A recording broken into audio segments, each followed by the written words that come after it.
Geodesign Barriers. E51 Elemental Flood Barrier. Setup Guide for Uneven Ground. Position the E51 end supports adjacent to each other on separate levels. Ensure the vertical cutouts on the sides are aligned.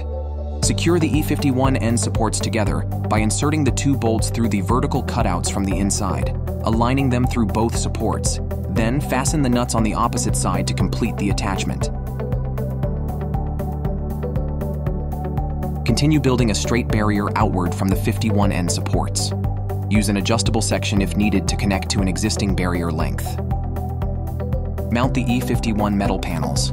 Then unroll the membrane across the uneven terrain, following the instructions provided in the video for E51 straight sections.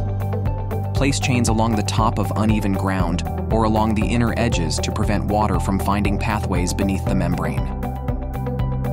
For more detailed information and additional resources, visit geodesignbarriers.com.